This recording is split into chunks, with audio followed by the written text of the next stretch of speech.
Go ahead. Gentlemen, minority. Thank you.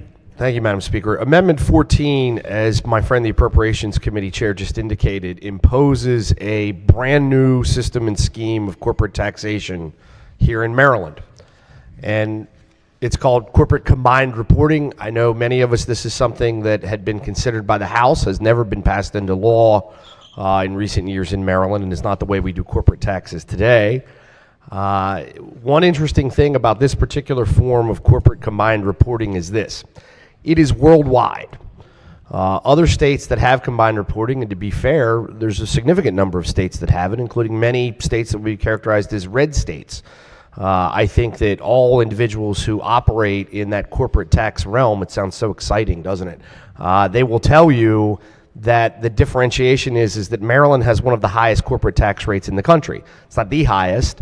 It's one of the highest. It is the highest generally in our region. It's higher than Virginia's. It's higher than Pennsylvania's. It's higher than Delaware's, certainly, and other areas within our Mid-Atlantic region, and it makes us less competitive. So while other states have combined reporting, they have other corporate taxation rules and regulations and laws that makes them more palatable for corporations to operate. I want to be very clear. I think we all know this. We have to be honest about it with ourselves, with our constituents. Corporations are not some monolithic evil thing. There are some bad corporate actors, but corporations are by and large the people who employ a tremendous amount of individuals in the United States of America and in the state of Maryland. They're your employer. They're how you pay for your rent. They're how you pay for your car. They're how you pay to save for your kids to go to college. They pay taxes, and when they pay you that salary, you pay your income tax from that to us, and we use that for things like the blueprint and roads and police and fire and all the other things that we vote on in this budget. They come from job creators. It doesn't come from the government. Government comes from those who produce and from those who provide economic value, and then we tax that economic value to provide for the common good. Without them, there is no us. And so an interesting thing about this was a bill or a portion of a bill that was heard in the Ways and Means Committee and has now been incorporated into the BRFA.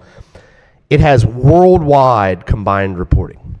So everywhere, if you have a company that's based in Singapore and they have a fairly small unit, a fairly small operation in Maryland, maybe they operate out of the World Trade Center in Baltimore and they just have someone who does some fairly small operations for them, but they have to file a Maryland corporate tax return, and it will now require them to file it based upon their worldwide income and a very sort of complex formula to be applied to attribute how much of that income is subject to Maryland taxation. No place else does this.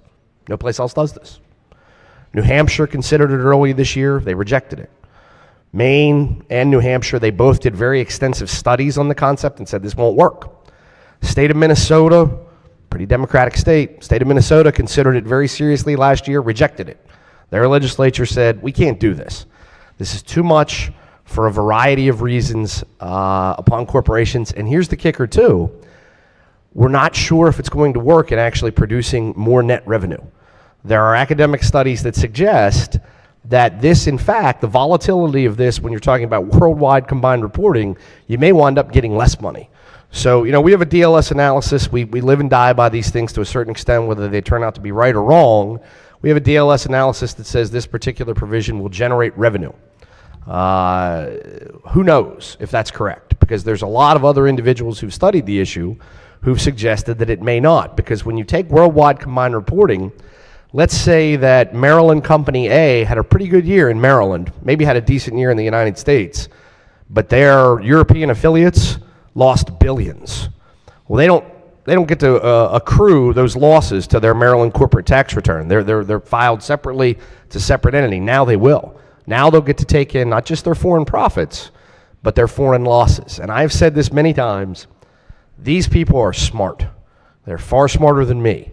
They're corporate accountants. They're tax service consultants. They're global professionals. We'll figure out a way to say, well, if you impose this system on us, we're going to make sure that our losses from all those foreign companies come in, or foreign subsidiaries or foreign affiliates come into our Maryland tax returns. So when we have a year where the foreign income is up, we're going to have to try to adjust that through our Maryland income or through our domestic U.S., what we call water's edge income. When we have a year where our foreign income, where we can attribute losses, maybe things didn't go so well in our Chinese operation this year, maybe there was a fire in Australia that destroyed our factory. These are things that right now we wouldn't care about. They don't affect us at all. When we adopt this, it will affect us. It will be used by the incredibly sophisticated corporate tax professionals advising these large companies, and they will say, hey, we got a chance to pay no Maryland taxes this year, just attribute something that happened in Japan or in Europe or wherever it may be into our corporate tax filings. And so it's burdensome. Companies don't want it. I know that one of the major companies in this state, Lockheed Martin, based in Montgomery County, has already come forward and said, we don't want this at all. This will have deleterious effects for us and our continuing business in Maryland.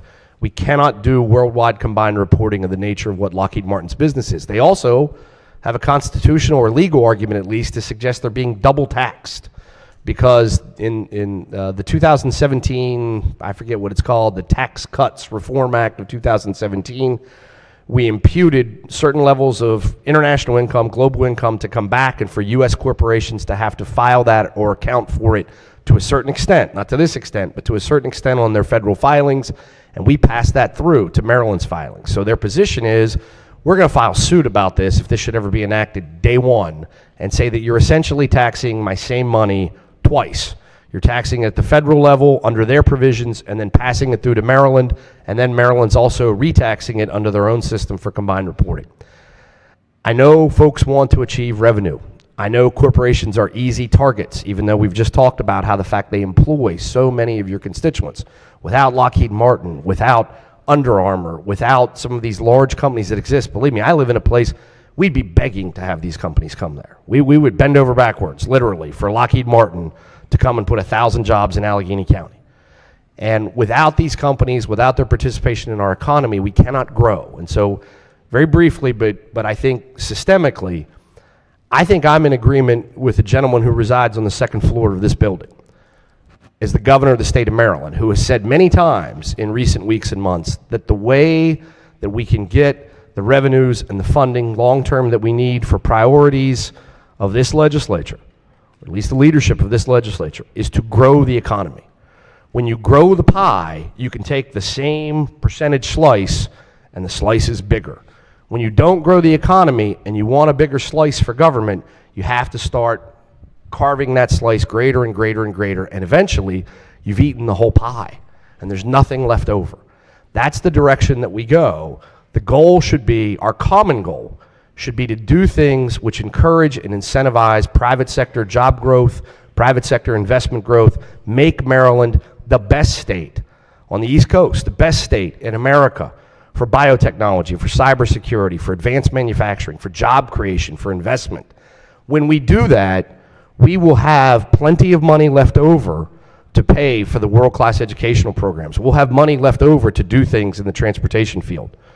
This particular taxation scheme, I think, will work contrary to those goals, and as a result, I don't believe that it's the best way to generate revenue for the purposes outlined. Thank you, Madam Speaker. Floor leader. Thank you, Madam Speaker, and I appreciate the minority leader raising these concerns. And I do want to acknowledge that combined reporting was in fact part of a standalone bill introduced in the House, HB 1007, which received a hearing in the Ways and Means Committee and had very robust debate as part of that hearing.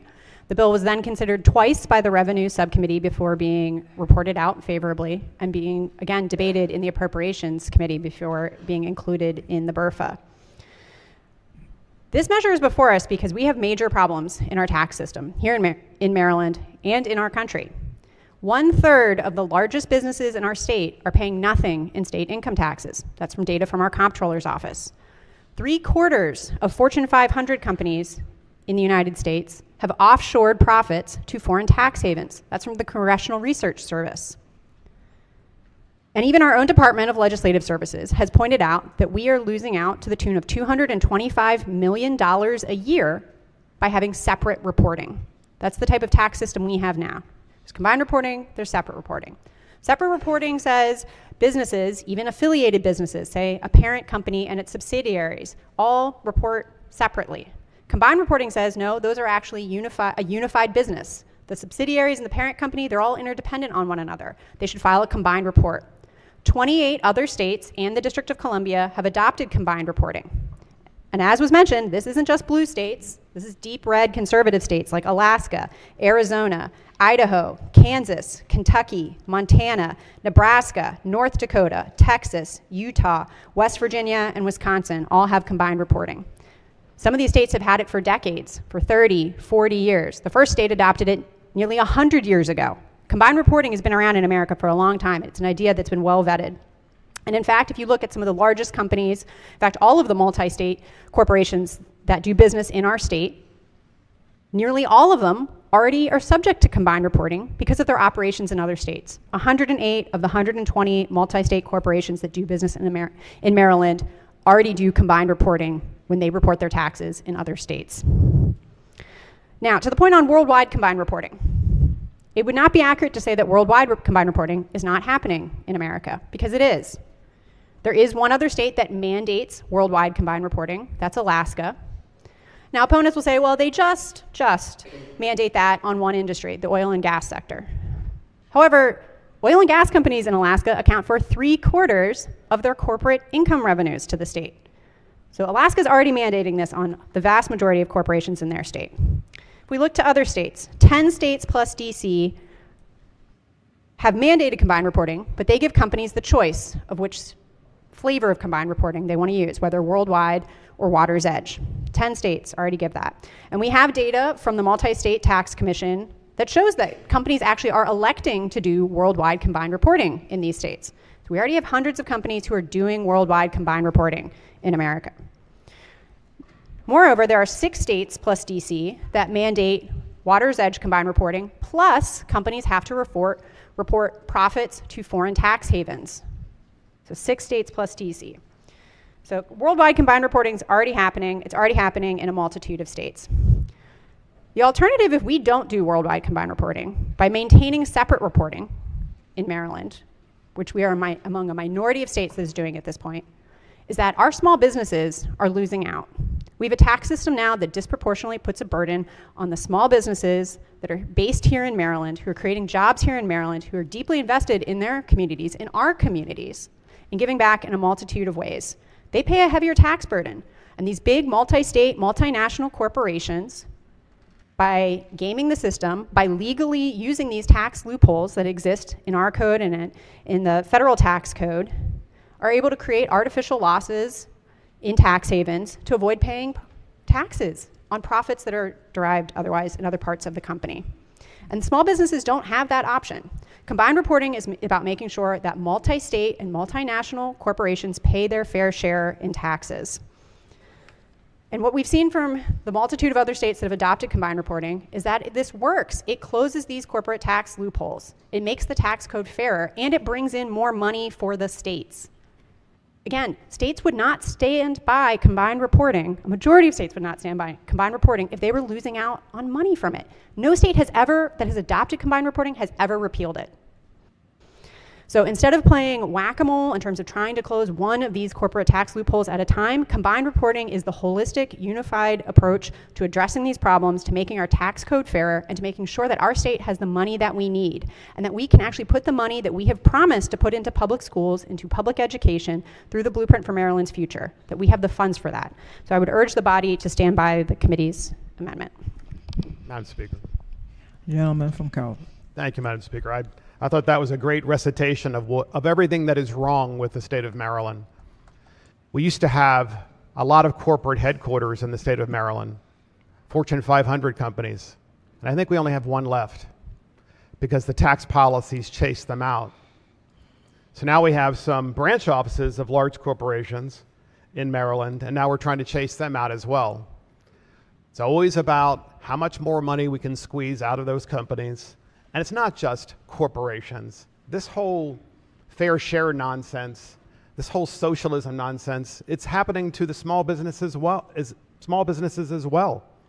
Increasingly, they're leaving the state as well. It's not that they don't want to do business here, because they do. They're just, driving across Pennsylvania, relocating there, or Virginia, or elsewhere, or just working remotely from some other location in the rest of the country and doing work in the state of Maryland. And so when you have constant taxation of these companies and they start leaving, you get an increasing share of a decreasing market. That is the definition of failure. And that's exactly what the Ways and Means Committee has been doing since the day I got to this legislature.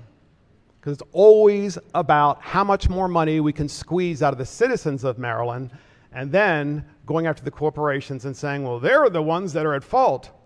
Well, if that were the case, then why are all these other taxes in the same BRFA? Tons of them. Tax bill after tax bill, 250 fees that hit every single Marylander. Stop playing this game where we pit one group against another, and just stop taxing the people once and for all so they can afford to stay here and retire here. Thank you. Madam Speaker. John Lee from Thank you, Madam Baltimore Speaker. City. So I want, first of all, to thank my colleague for her excellent coverage on this matter of combined reporting. I just want to remind the body that the resources here are dedicated to public education. I know many times we discuss the commitments we've made around the blueprint, but I think people forget that general funds have always been dedicated to public schools, and that has not changed since the blueprint. The blueprint has been additive to what we've already committed in our general fund. And what combined reporting will do is ensure that we can have steady funding of public education through the general fund. That also includes funds that can go to capital. I know many of you have schools that are bursting at the seams and some that are falling apart altogether. And so I want you to think about our shared values, no matter what corner of the state we fall from. I'm sure we're all concerned about the quality of the education that our neighbors and our own children receive. And so with combined reporting, this will give us a lot more certainty about ensuring that we have the general fund support, not this year, not next year, but in a continued sustainable fashion to ensure that we're able to keep up not only our personal commitments, but our legal obligations under the state constitution. I know for a fact that many people moved to Maryland because of the historic high quality of our public education. When I first moved to Maryland, we were always ranked in the top 3 as a state. And unfortunately, we have fallen over the past decade. But with the investments we're seeing in the blueprint, we're already seeing some of our most challenged schools see improvements because we made that concerted effort and those investments and prioritized those young people across the state that needed it the most. So I implore you to stand by the work product of the committee as relevant in Amendment 14, because it's about ensuring that we're investing, ensuring that our neighbors and their children will be able to be high quality, not only employees, but employers in the future. And so I say that as a reminder about what the purpose of this BRFA amendment is for. Thank you, Madam Speaker. Madam Maker Speaker. of the amendment. Thank you, Madam Speaker. I just want to briefly respond to some of those points. I agree. We do want to have a high-quality education. Let's be honest. Worldwide combined reporting is not going to generate enough money to pay for the $2.8 billion revenue shortfall predicted in the Blueprint Fund in a couple of years. Not even going to come close. It's not going to scratch the surface. We have to start being honest. If we want to pay for the $2.8 billion shortfall, our economy is either going to have to significantly grow, which is the path that I would like to take, or you're going to have to impose very significant broad-based taxes, income taxes, sales taxes, not just on these companies, but on almost everybody, the middle class up. That's how tax policy works. That's how it's fascinating. I enjoy serving on the Ways and Means Committee because you get to see the DLS estimates and the professional estimates of every tax policy that everyone in this room has considered. They get reduced to a fiscal note. And as I've said, those fiscal notes may not be correct all the time. They're the best efforts they can give you within the time limits they have, the information that they have. But I can tell you that you're not going to pay for a $3 billion shortfall with these types of maneuvers. You'd have to do dozens of them to the point where it would become kind of absurd. I will suggest that my colleague, my truly very good friend from Montgomery County is correct. Alaska does impose worldwide mandatory, that's what we're talking about here, mandatory worldwide combined reporting. They do impose it on the oil and gas industry. When you look into why that is, well, Alaska is very different than us. They are bound, their boundaries are foreign countries. If you want to take the oil or the gas they produce and you want to take it out of Alaska, you got to take it across Canada because they don't touch another part of the United States of America. If you want to sail a ship from Alaska to the next known port, I mean, Sarah Palin really couldn't see it from her house, but they're not very far away from Russia and other places of that nature. They're very unique. Alaska and Alaska's oil economy is very unique, which is why they have this. But when we talk about this state does combined reporting, that state does combined reporting, this state does this, I want you to remember, not a single other state in America has worldwide mandated combined reporting other than the Alaskan oil industry for that very particular reason. Not California. California has billions of dollars in budget shortfalls. I'm sure they want their kids to have a great education too. I'm sure they've got problems with their transportation system, I can only imagine. They're not doing this. New York, huge budgetary shortfalls. They make ours look, childlike by comparison. I'm sure that the denizens of Manhattan would support these kind of things, except they don't. They don't have this. They don't have mandatory combined reporting. And I think that one of the combined worldwide reporting, I think that one of the remarks that was made illustrates the point. There are some states that allow corporations to elect an option. We have combined reporting. You can either file it as Water's Edge, U.S. Subsidiaries and affiliates only, or you can choose to file worldwide. And my colleague from Montgomery County said there are companies who are choosing to file worldwide in these optional states, which proves my point. They're getting, the company doesn't come in and say, hey, we had the tax accountants, we had the Big Five, Cooper's, Lybrand, whatever, we had them run the numbers. We'll owe state X $5 million if we do it Water's Edge, and we'll owe them $10 million if we do it worldwide. Let's go ahead and file the worldwide and pay $5 million more than what we're mandated to. Nobody does that. They would lose their jobs for doing that. They would be sued by their shareholders for breach of fiduciary duty for doing that. So what does it prove? If there are option states out there and these large corporations are choosing to file worldwide rather than Water's Edge, that means that the numbers actually reflect they're getting less money for those states. Hey, I figured it out. I'd have to pay you $5 million under one formula, but only $3 million if it's global. I'm filing global. Next year, when it turns out that I could do it the other way, well, I'll file Water's Edge. It proves the point that this is not going to solve the problem at all. And in fact, it may lead to decreasing revenues in some circumstances to do this in a worldwide mandatory fashion. It's a great debate. It's a little nuanced, obviously, but I think at the end of the day, when we say we're the only place in America that's going to do this, mandate worldwide combined reporting, your colleagues all over the state, red states, blue states, the bluest states possible, they're not doing this. Some states have looked at it very hard and have rejected it. That to me suggests that there's a problem here, and that's why we're opposed to it. Thank you, Madam Speaker. Gentleman from Eastern Shore. Thank you, Madam Speaker. And I rise to support the amendment and the minority party's position on this. But just don't take our word for it. Why don't we take the word of the Augustine Commission, who did this report back in 2016 when they talked about just this subject. They also did this report at a time when the state of Maryland had already suffered a severe, deep recession, and that our tax policy and our regulatory policy needed some amendments, some revision, and some thoughts. And so I'll be brief, but in that year two, they talk about combined reporting, and this is what their conclusion was. For many years, the General Assembly has considered whether to impose combined reporting in Maryland. This debate causes uncertainty and sends a negative message to businesses considering expansion in or relocation to the state. In its effort to reform the corporate income tax and generate additional revenues, combined reporting can create revenue volatility and winners and losers among corporate taxpayers.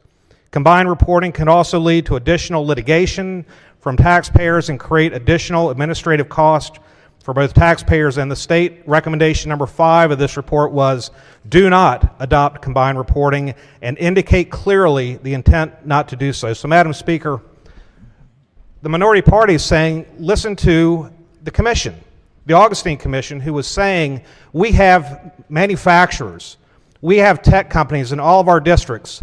We are close to Washington, D.C., where government contractors, multi-state, multi-country contractors do business in Maryland.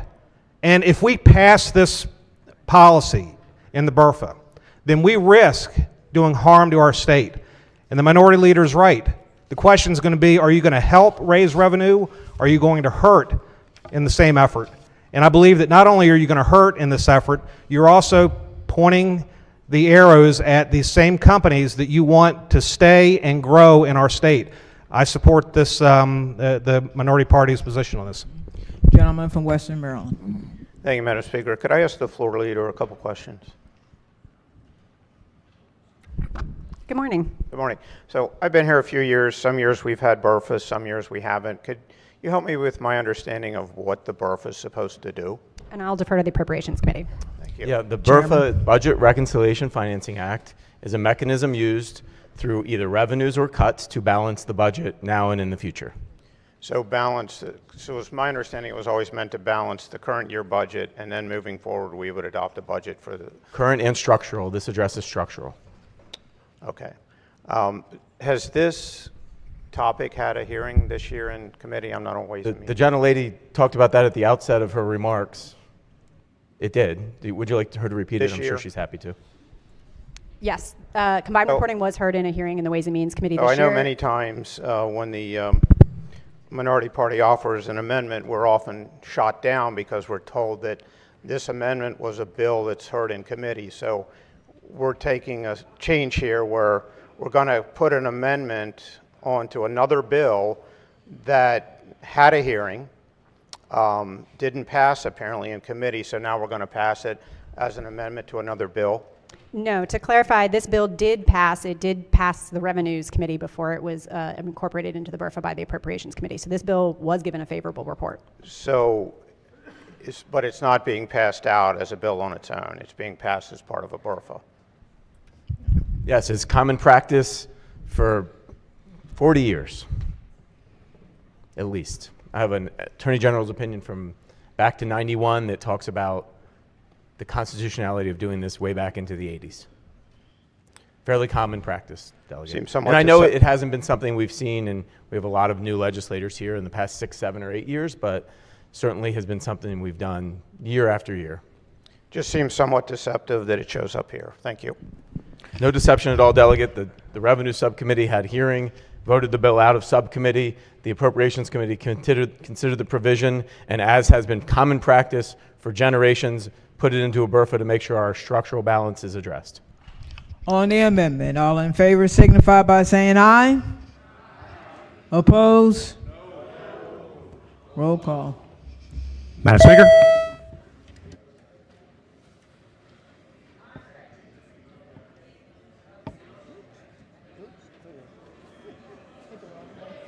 Huh?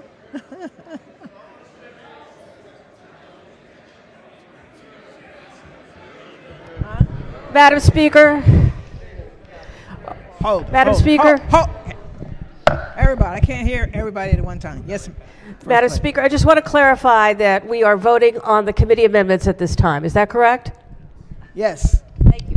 All as it's stated up there on the dais. Yes, but we're on 14. So we did the other ones. Has everyone recorded their vote? Does anyone care to change their vote? Not, clerk will take the call. Okay, the amendment passes.